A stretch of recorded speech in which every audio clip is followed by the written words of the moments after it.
बिस्मिल्लाहिर्रहमानिर्रहीम। अस्सलाम वालेकुम डियर स्टूडेंट्स। आज हम exercise 1.2 question number 5 part 1 solve कर रहे हैं। यहाँ पर हमें 25 रेज़ टू द पावर 3/2 और 240 रेज़ टू द पावर 3/5 और 16 और फिर 8 इसी तरह दिया हुआ है। हमने शुरू ऑफ द एक्सरसाइज में ये कहा था यानी स्टार्ट ऑफ द एक्सरसाइज में ये कहा था कि हमने अगर कोई पावर नेगेटिव है या एक्सपोनेंट नेगेटिव है तो उसको पॉजिटिव बनाना है। हमने स्टार्ट ऑफ द एक्सरसाइज में ये कहा था कि अगर कभी कोई पावर नेगेटिव होगी तो पहले पॉजिटिव बनानी है और पॉजिटिव बनाने के बाद जैसे यहाँ पर 243 के फैक्टर्स पॉसिबल हैं तो हमने इसको किसी नंबर की पावर के तौर पर प्रेजेंट करना है। तो हमने कोशिश ये करनी जैसे यहाँ पर डिनोमिनेटर में 2 दिया हुआ है तो हम इसको किसी ऐसे नंबर की पावर बनाएं जिसमें पावर 2 बने। 243 दिया हुआ है तो किसी ऐसे नंबर की पावर हो जिसमें पावर 5 बने। तो हम इसको पहले लिख लेते हैं। 25 को तो हम डायरेक्ट लिख देंगे 5 रेज़ टू द पावर 2 है, ठीक है। 25 को तो हम लिख देंगे directly 5 raise to the power 2। 243 को हम 3 रेज़ टू द पावर 5 लिखते हैं। कैसे लिखते हैं मैं यहाँ पे आपको बताता हूँ। हम 243 के फैक्टर्स बना रहे हैं तो ये बनेगा जी 2 3 पे डिवाइड होगा तो 3 8 24 3 1 3 फिर 27 आएगा फिर 9 आएगा फिर 3 आएगा फिर 1 आएगा। इन सब की जगह पे हम 3 लिख रहे हैं तो कितने 3 आ रहे हैं हमारे पास 1 2 3 4 5। तो हमें यहाँ से ये पता चला 3 रेज़ टू द पावर 5 किसके बराबर होगा 243 के बराबर होगा। 16 को हम 2 रेज़ टू द पावर 4 लिख देंगे। इस 8 को हम 2 रेज़ टू द पावर 3 लिख देंगे। तो सिंप्लीफाई करते हैं तो 5 रेज़ टू द पावर 2 लिखेंगे हम 25 को और होल पावर कितनी है बच्चों 3/2, ठीक है।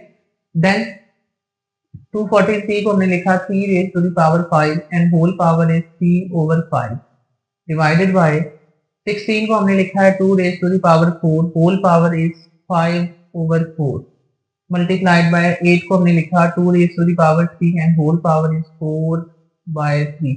अब ये 2 से कैंसिल हो गया, ये 5 से कैंसिल हो गया, ये 4 से कैंसिल हो गया, 3 से कैंसिल हो गया and the remaining is 5 raise to the power 3 multiplied by 3 raised to the power 3 divided by 2 raised to the power 5 multiplied by 2 raised to the power 4।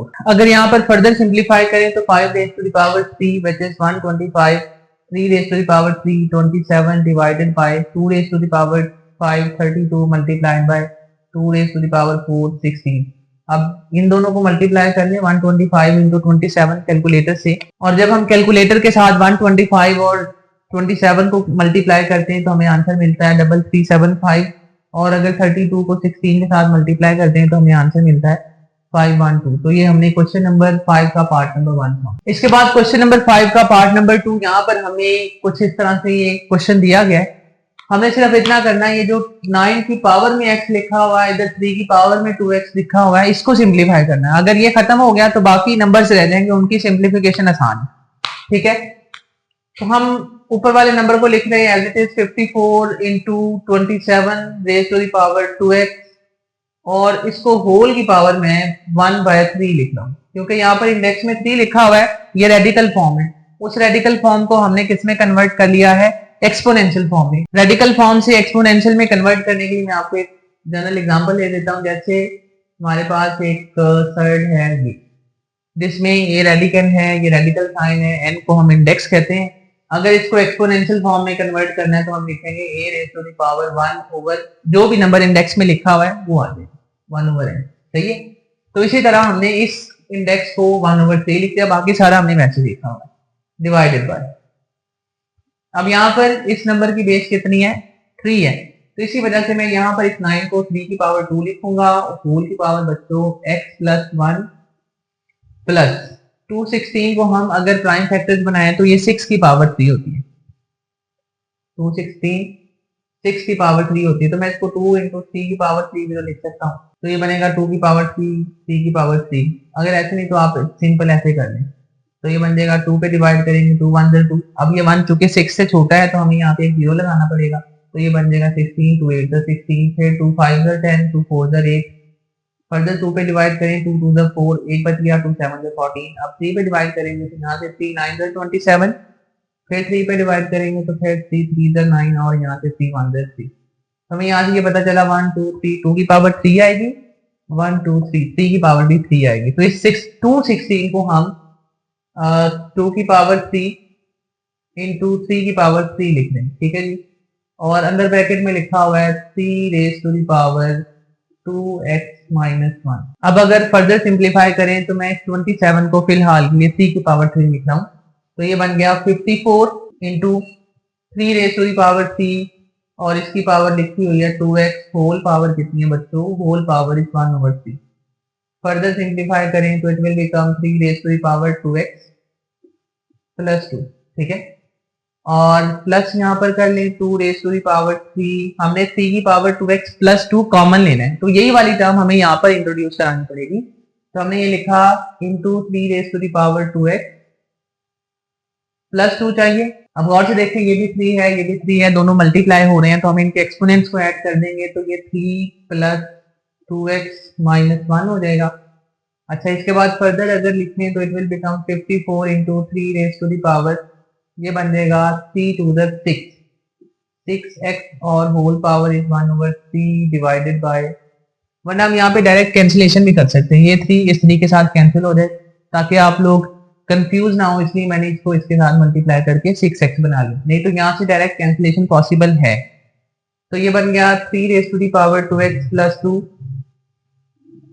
और plus 2 raise to the power 3 और ये बन जाएगा 3 raise to the power, मैं 2x को पहले लिख रहा हूँ, ठीक है, और 3 माइनस 1 बाकी रह जाएगा 2। अब यहाँ से हम डिनोमिनेटर में से 3 raise to the power 2x plus 2 common लेंगे। अब कॉमन लेने के लिए हम क्या कर रहे हैं, ये बन जाएगा 54 into 3 raise to the power 3 1 3 3 2 6, बाकी रह जाएगा 2x over 3 raise to the power 2x plus 2 हमने कॉमन ले लिया। वैसे अगर हम सिर्फ 3 raise to the power 2x common लें तभी बात पॉसिबल है। खैर, यहाँ पे रह गया 1 2 रेज टू दी पावर 3, ठीक है, ये 3 raise to the power 2x plus 2 common ले लिया तो इसकी जगह पे 1 रह गया, और इधर से जब कॉमन लिया तो बाकी रह गया 2 raise to the power 3। Further अगर सिंप्लीफाई करें, ये बन गया जी 54 into 3 raise to the power 2x over, इस 3 raise to the power 2x plus 2 को अलग कर रहे हैं तो ये बन जाएगा 3 raise to the power 2x into 3 raise to the power 2 और इधर बन गया 1 प्लस 8, ये 2x के साथ 3 की पावर 2x कैंसिल हो गया और ये बन गया 54 over 3 raise to the power 2 का मतलब 9 इंटू 9, 9 1 9, 9 6 54, बाकी रह गया 6 ओवर 9, इसको फर्दर 3 2 6 3 3 9, तो आंसर हमें मिला 2/3, ठीक है। तो ये हमने आसानी से सिंप्लीफाई कर लिया। एक बार रिकैप कर लेते हैं। अब गौर से देखें, यहाँ पर 27 के प्राइम फैक्टर्स पॉसिबल थे तो हमने इसको 3 की पावर 3 लिख लिया, ये 3 इस 3 के साथ डायरेक्ट कैंसिल हो सकता है, ठीक है, बाकी 3 की पावर 2x रह जाएगा। आप लोग कंफ्यूज ना हो इसलिए हमने इसको मल्टीप्लाई करके 6x बना लिया, और डिनोमिनेटर में लिखा हुआ था 9, तो हमने 3 की पावर 2 लिखा, सिंप्लीफाई किया तो ये 3 की पावर 2x प्लस 2 हो गया। साथ में ये 216 था तो हमने इस 216 को 2 की पावर 3 इंटू 3 की पावर 3 लिखा, ये हमने साथ में वैसे लिखा, इनको बेसिस सेम होने की वजह से पावर्स ऐड कर ली, पावर्स ऐड करने के बाद ये रह गया 3 की पावर 2x प्लस 2। हम यहाँ से ये भी कर सकते थे कि सिर्फ 3 की पावर 2x कॉमन लेते, क्योंकि न्यूमरेटर में सिर्फ यही नंबर था 3 की पावर 2x, तभी पॉसिबल था, लेकिन हमने दोनों कॉमन ले लिए, फिर फर्दर सिंप्लीफाई किया तो ये आ गया। तो इसके बाद ये 3 की पावर 2x और 3 की पावर 2x कैंसिल हो गए, फर्दर सिंप्लीफाई किया तो हमें आंसर मिल गया 2/3। बिस्मिल्लाहिर्रहमानिर्रहीम, अस्सलाम वालेकुम डियर स्टूडेंट्स। आज हम एक्सरसाइज 1.2 का क्वेश्चन नंबर 5 और उसका पार्ट 3 सॉल्व कर रहे हैं। यहाँ पर हमें 216 की पावर 2/3 दी गई है। तो मैंने आपसे पिछले क्वेश्चन में ये कहा था कि आपने कोशिश ये करनी कि इसी कोई इस तरह की पावर ढूंढे जो 3 बन जाए, किसी भी नंबर की पावर हो, कोई इस तरह की पावर ढूंढे जो 2 बन जाए, ठीक है, ताकि ये डिनोमिनेटर वाला जो नंबर है ना पावर में वो कैंसिल हो जाए। तो 216 को हमने 6 की पावर 3 लिख लिया, तो ये बन गया 6 raise to the power 3 whole power is 2/3 multiplied by 25 को हम लिख रहे हैं 5 raise to the power 2 whole power is 1/2 divided by, अच्छा यहाँ पर ये 0.04 लिखा हुआ है तो हम इसको 4 ओवर, हमने ये सीखा था जहां पर डेसिमल पॉइंट होता है उसकी जगह पर 1 लिखते हैं, तो हमने 1 लिखा और 1 के बाद जितने नंबर ऑफ डिजिट्स होते हैं, सॉरी डेसिमल पॉइंट के बाद जितने नंबर ऑफ डिजिट्स होते हैं उतने 0 लगाते हैं। अब डेसिमल पॉइंट के बाद एक 0 और एक 4, 2 डिजिट्स हैं तो हम इसके डिनोमिनेटर में एक 100 लिख देंगे, होल की पावर कितनी है -3/2 और इस पूरे का स्क्वायर रूट, ठीक है जी। ये 3 के साथ 3 कैंसिल हो गया तो बाकी रह गया 6 की पावर 2, ये 2 के साथ 2 कैंसिल हो गया तो बाकी रह गया 5, और इधर डिनोमिनेटर में अब देखें ये पावर नेगेटिव है ना, ये 4 की पावर -3/2 है और 100 की पावर भी -3/2 है। तो अगर मैं इन दोनों को इंटरचेंज कर दूं, 4 को डिनोमिनेटर में ले आऊं और 100 को न्यूमिनेटर में ले जाऊं तो ये बन जाएगी पावर पॉजिटिव। तो हमने लिखा 100 divided by 4 whole raise to the power +3/2 हो गई और स्क्वायर रूट। ठीक है, इससे ऊपर वाले स्टेप में क्या है, 4 ऊपर है 100 नीचे है और यहाँ पर 4 नीचे है 100 ऊपर है, इंटरचेंज किया तो उसकी वजह से ये पावर क्या हो गई है, पॉजिटिव हो गई है। अब फर्दर 4 1 4 4 25 100। ठीक है, ये आप कैलकुलेटर से डिवाइड कर लें या 2 स्टेप्स में कर लें। जैसे हमने 100/4 लिखा हुआ है तो पहले 2 पे डिवाइड कर ले, 2 2 4 2 50 100 होता है, फिर 2 1 2 और 50 का हाफ 25, तो आंसर आ जाएगा 25, या डायरेक्ट कर लें। तो फिर ये बन गया further 6 raise to the power 2 multiplied by 5 over 25 raise to the power 3/2 और इस पूरे का स्क्वायर रूट, ये इक्वल साइन। अब फर्दर सिंप्लीफाई करें तो ये बना 6 स्क्वायर मल्टीप्लाइड बाय 5 और डिनोमिनेटर में मौजूद नंबर जो 25 है उसको हम लिख रहे हैं 5 raise to the power 2 whole power is 3/2 और इस पूरे का स्क्वायर रूट, ये 2 और ये 2 कैंसिल हो गए। ठीक है जी, तो बाकी रह गया 6 square multiplied by 5 over 5 raise to the power 3, उसको मैं 5 raise to the power 2 into 5 लिख रहा हूँ और इस पूरे का स्क्वायर रूट। ठीक है जी, ये 5 की पावर 3 बची थी ना कैंसिल करने के बाद, तो इसको हमने लिखा 5 रेज टू द पावर 2 + 1 जो कि 5 raise to the power 2 into 5 हुआ। ठीक है, अब इस 5 के साथ ये 5 कैंसिल हो गया और स्क्वायर रूट को अलग-अलग करें, 6 square square root over 5 square square root. ठीक है, ये भी कैंसिल हो गए तो बाकी आंसर क्या आ गया 6/5। तो ये हमने question number 5 part number 3 solve कर लिया। बड़ा आसान था, हमने सिर्फ इतना किया कि ये 216 को 6 की पावर 3 लिखा, इसको 5 की पावर 2 लिखा, यहाँ पर 0.04 है तो हमने इसको 4/100 लिख लिया और इसकी पावर थी -3/2, इनको इंटरचेंज किया तो +3/2 होगी। बाकी थोड़ी बहुत सिंप्लीफिकेशन है तो ये मैं आपको ले लिया। अब इसके बाद क्वेश्चन नंबर 5 पार्ट नंबर 4, हम इसको 2 तरह से सॉल्व कर सकते हैं, एक शॉर्ट है और एक थोड़ा लेंथी होगा जिसमें हम इन दोनों को मल्टीप्लाई कर रहे होंगे। अगर हम गौर से देखें तो ये लिखा हुआ a + b, a की पावर अगर मैं इसका स्क्वायर करूं तो वो आएगी 2/3, तो वो यहाँ पे लिखा हुआ है। अगर मैं इसका स्क्वायर करूं तो वो आएगा 4/3, तो वो यहाँ पे लिखा हुआ है। फिर नेगेटिव साइन के साथ इन दोनों का प्रोडक्ट है, तो इसका मतलब ये है ये a³ + b³ का फॉर्मूला ओपन करके लिखा हुआ है, हम इसको दोबारा बंद करके लिखेंगे। तो अगर मैं फॉर्मूला यूटिलाइज करूं a³ + b³ बराबर होता है a + b into a² -ab + b²। अब गौर से देखें तो ये यही वाला फॉर्मूला ओपन करके लिखा हुआ है, a की जगह पर a की पावर 1/3 है, b की जगह पर b की पावर 2/3 है, पहली टर्म का स्क्वायर फाइंड करेंगे 2/3 आएगा। तो हम इसी फॉर्मूले को अगर यूटिलाइज करें तो ये एक स्टेप 2 स्टेप्स में खत्म हो जाएगा। तो यहाँ पर हम लिखेंगे a का मतलब क्या है, a की पावर 1/3 और इसका हो जाएगा क्यूब। ठीक है, फिर प्लस b की जगह पर हम लिख रहे हैं b की पावर 2/3 और इसका भी हो गया क्यूब, तो ये बन जाएगा a प्लस ये भी 3 से 3 कैंसिल हो गया b²। तो अगर आपको ये बात समझ में ना आए तो फिर हम इसको ऑल्टरनेटिव करते हैं, ऑल्टरनेटिवली हम इसको मल्टीप्लाई करते हैं, तभी आंसर यही आएगा। ठीक है, ऑल्टरनेटिवली हम ये करेंगे, दोबारा सिलेक्ट कर ले रहे हैं ये वाला क्वेश्चन, इसमें दिया हुआ a की पावर 1/3 प्लस b की पावर 2/3 और इसको हम मल्टीप्लाई करना चाह रहे हैं विद a की पावर 2/3 माइनस a की पावर 1/3 b की पावर 2/3 प्लस b की पावर 4/3। सही है जी। अब पहले ये a मल्टीप्लाई होगा इस पहली टर्म के साथ, फिर ये मल्टीप्लाई होगा इस दूसरी टर्म के साथ, फिर ये मल्टीप्लाई होगा इस तीसरी टर्म के साथ। तो हम फर्दर अगर सिंप्लीफाई करें तो इट विल बिकम a की पावर 1/3 और a की पावर 2/3 मल्टीप्लाई हो गए तो ये बना a की पावर 1/3 a की पावर 2/3। सही है, फिर यही a की पावर 1/3 हम दूसरी टर्म के साथ मल्टीप्लाई करेंगे, इट विल बिकम a की पावर 1/3 और ये a की पावर 1/3 और b की पावर 2/3। सही है जी, फिर यही a की पावर 1/3 इसके साथ मल्टीप्लाई होगा तो प्लस a की पावर 1/3 b की पावर 4/3। अब उसके बाद इस b ने भी मल्टीप्लाई होना है इन्हीं सब टर्म्स के साथ। फिर उसके बाद इस b की पावर 2/3 ने भी इन सब के साथ मल्टीप्लाई होना है, तो ये बन जाएगा प्लस। अब जब मल्टीप्लाई करेंगे तो ये बनेगा b की पावर 2/3 a की पावर 2/3। अब क्योंकि under multiplication commutative property hold करती है तो इसलिए मैं ये पहले लिख लेता हूँ, a की पावर 2/3 और b की पावर 2/3। सही है। फिर ये b की पावर 2/3 इस नंबर के साथ मल्टीप्लाई होगा तो माइनस a की power 1/3 as it is, b की पावर 2/3 और ये b की पावर 2/3, b की पावर 2/3 2/3।